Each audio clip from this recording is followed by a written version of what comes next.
What's going on, guys? It's Bucky and welcome to your 6th C++ tutorial. And in this tutorial I want to go over some concepts with variables that are definitely going to help you later on. So the first thing I want to go over is this. You remember in the last tutorial where I told you guys that there are basically two different ways to create variables. The first way is to create a variable called tuna or something and set it equal to a value like 43 all on one line. Simple enough, easy to understand. Well, what I also told you guys you can do is you can declare it, aka create it on one line and set it equal to a value on another line, such as that. They're both perfectly acceptable ways to do things.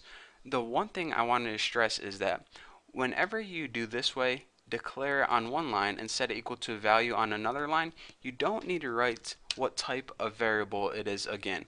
Once you give C++ the information of what type of data you're working with, you don't need to list it every time you're working with a variable. C++ will remember that information and it'll keep it. So whenever you're working with tuna later on, you don't need to explicitly write int, and actually you can't, or else it'll give you an error message. So just make sure that, just remember that don't write int twice on the same variable. So aside from that, let me show you guys this. Int tuna equals 99.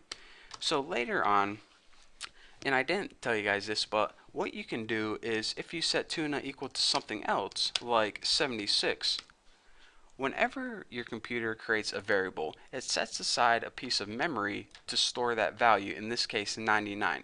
Well, whenever you use that variable again and set it equal to a new value, what your computer is going to do is it's going to wipe out the old value in order to make room for the new value. So now you said, alright, we have a variable called tuna and that's equal to 99. Well, now we have a variable called tuna and we want to set this equal to 76.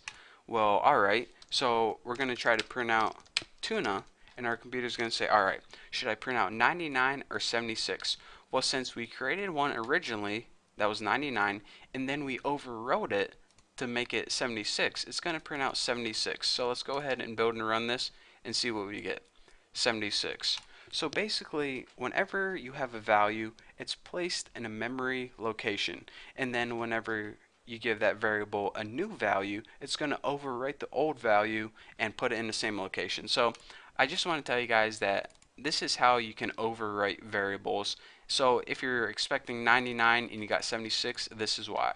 So that's actually all I have for you guys for this tutorial. Again, the two things I want to stress is whenever you're creating a variable, you only write the type once. You don't need to write it every single time.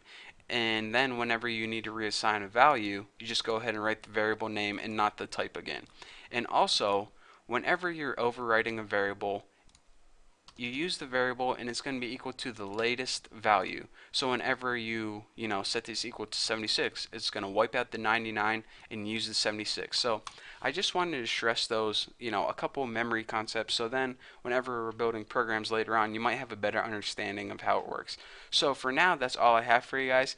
In the next tutorial, you know how I said that we're going to be going over arithmetic, like how to add two numbers together? Well, there's actually a bunch of different arithmetic operators that we need to learn, and that's what we're going to be covering in the next tutorial. But for now, thank you guys for watching. Don't forget to subscribe, and I'll see you in the next video.